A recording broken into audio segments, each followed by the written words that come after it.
दोस्तों, मुझे पता है आप सब लॉकडाउन में बोर हो रहे हैं, तो मैं आपकी बोरियत दूर करने के लिए लाया हूँ hello app, India's leading social media platform. Hello app पे आपको मिलेंगे trending news, funny, educational, cooking, dance और भी बहुत सारे वीडियोस। इसके अलावा latest updates of your favourite celebrities. तो देर किस बात की है, अभी डाउनलोड करो हेलो ऐप और करें अपनी बोरियत का खात्मा।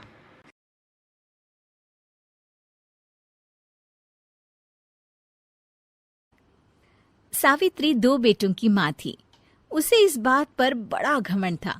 वो मानती थी कि बेटे घर की शान होते हैं। ये ले सावित्री, मिठाई खा, मेरे यहाँ पोती पैदा हुई है। ये सुनते ही सावित्री मुंह बना के कहती है, अरे तू तो लुट गई, बर्बाद हो गई, तेरे यहाँ लड़की पैदा हो गई। अरे तू ऐसा क्यों कह रही है? मैं तो बहुत खुश हूँ। अरे जब तेरी पोती के पीछे तुझे खर्चे पर खर्चे करने पड़ेंगे ना, तब ये तेरी सारी खुशी गम में बदल जाएगी। पहले लड़की की पढ़ाई लिखाई का खर्चा, फिर उसकी शादी का खर्चा। अरे आजकल की शादियाँ कितनी महंगी हो गई है। गहने बनाओ, लाखों रुपए पानी की तरह बह जाते हैं। लड़कियां तो सिर्फ खर्चा करवाने के लिए ही पैदा होती हैं। इस तरह लड़कियों के प्रति अपने विचार व्यक्त करते हुए सावित्री ममता को लंबा चौड़ा भाषण देके चली जाती है। अब तो आप लोग इस कहानी में सावित्री देवी का पात्र अच्छी तरह समझ ही गए होंगे। कुछ समय बाद सावित्री की बड़ी बहू भी एक लड़की को जन्म देती है। फिर क्या था, सावित्री पूरा आसमान सर पर उठा लेती है। हे भगवान, ये तू मुझसे किस जन्म का बदला ले रहा है? अरे मैं तो मंदिर में रोज आकर तुझसे कहती तो थी कि मुझे एक पोता चाहिए, और तूने मुझे पोती दे दी। इतनी मिठाइयाँ और प्रसाद चढ़ाने का क्या फायदा हुआ? तभी सावित्री की बहू निशा कहती है, क्या माँ जी, आप भी इतनी सी बात पर नाराज हो गई हैं? देखिए तो आपकी पोती कितनी सुंदर है, बिल्कुल आप पर गई है। अरे चुप कर, तुझे 9 महीने इतने महंगे महंगे काजू बादाम फल फ्रूट खिलाने का फायदा क्या हुआ? मेरे तो सारे पैसे बर्बाद हो गए। ये सुन सावित्री का बड़ा बेटा अजय कहता है, माँ, तुम सिर्फ नाम के लिए 2020 में रहती हो। असल में तुम्हारा दिमाग सैकड़ों साल पुरानी सोच रखता है। आज के जमाने में लड़का और लड़की में कौन फर्क करता है?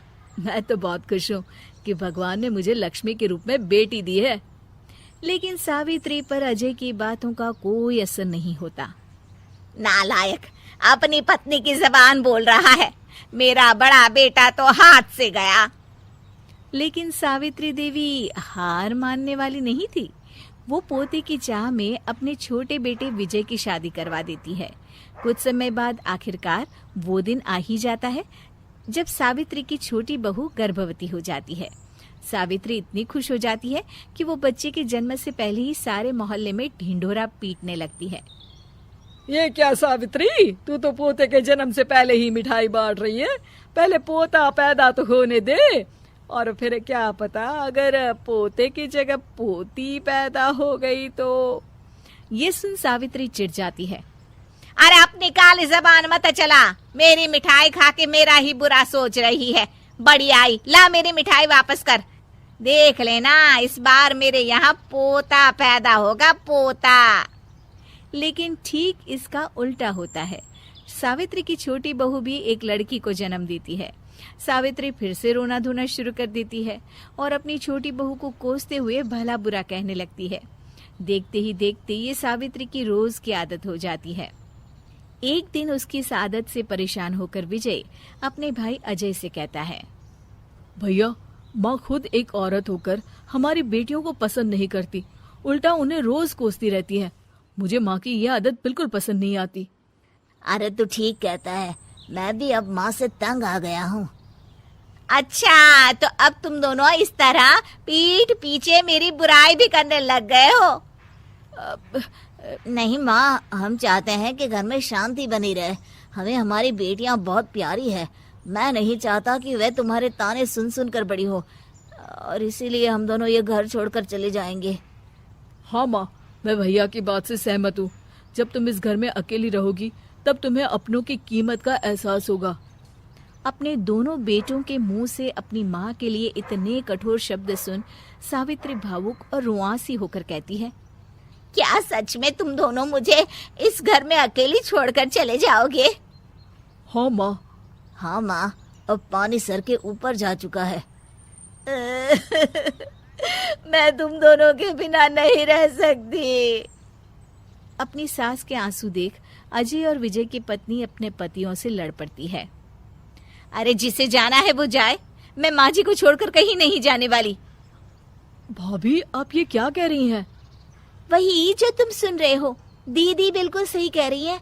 हम बेटियों के संस्कार हमें सिखाते हैं कि सास माँ समान नहीं बल्कि माँ ही होती है और उस माँ की जिंदगी भर सेवा की जाती है। बेटे अपना फर्ज भूल सकते हैं लेकिन बेटियां नहीं। आप दोनों शौक से जा सकते हैं। माँ जी, हम दोनों के रहते आपको किसी बात की फिक्र करने की जरूरत नहीं।